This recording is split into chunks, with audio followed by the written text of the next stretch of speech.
pilot strikes are starting to have serious effects on travel in Western Europe. About half of Air France flights were cancelled on Monday as the airline's pilots began a week-long strike. Pilots are angry that the company is shifting jobs and operations to a low-cost carrier, which management says is necessary for keeping up with rivals. Air France is not alone. Europe's flagship airlines are facing tough competition from budget airlines like Ryanair and EasyJet, which offer short-haul flights at bargain basement prices. Budget airlines base their business on fitting more people on flights and charging extra fees for everything from carry-on luggage to assigned seats. There is also competition from Gulf state carriers, like Emirates and Qatar, who can undercut prices as they try to expand their coverage. In the case of Air France-KLM, French labor law makes it complex and costly to fire employees or adjust contracts in times of financial troubles. The carrier announced a plan last week aimed at saving €1 billion over the next several years and said it will transfer much of its European operations and jobs to low-cost carrier Transavia. Crews on Transavia are paid less and are based in other countries, usually with looser labor laws. Air France pilot unions called the week-long strike to underscore their demand for better conditions under the plan.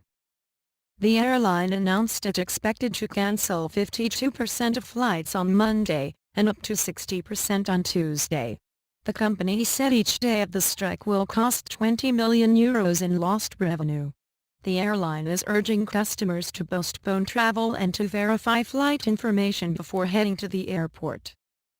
Travelers at the Air France counter were trying to change tickets at Charles de Gaulle Airport on Monday morning, and cancelled flights were removed from departure and arrival screens. "I thought that something was up when I saw that my flight wasn't on the departures board," Austrian tourist Aldous White said.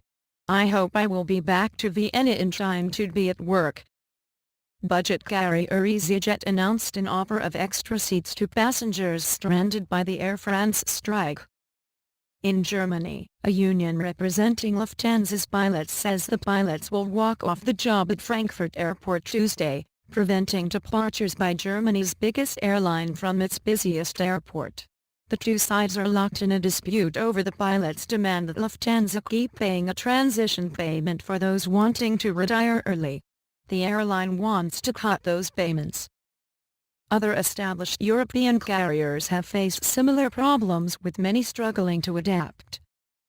Scandinavia's SAS, under pressure from low-cost airlines including Norwegian and Ryanair, was close to bankruptcy in 2012 when unions agreed to a savings package of $440 million per year. The package included salary cuts and changes to work schedules and pension plans for employees.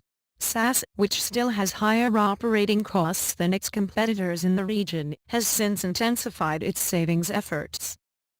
Italy's Alitalia is being taken over by the Emirates-based airline Etihad after also teetering on the brink of bankruptcy. Unions had to agree to deep labor force cuts, and the head of Etihad will be meeting with employees in coming days to discuss the airline's organization. Etihad is injecting €560 million for a 49% stake, and it aims to return Alitalia to profitability by 2017.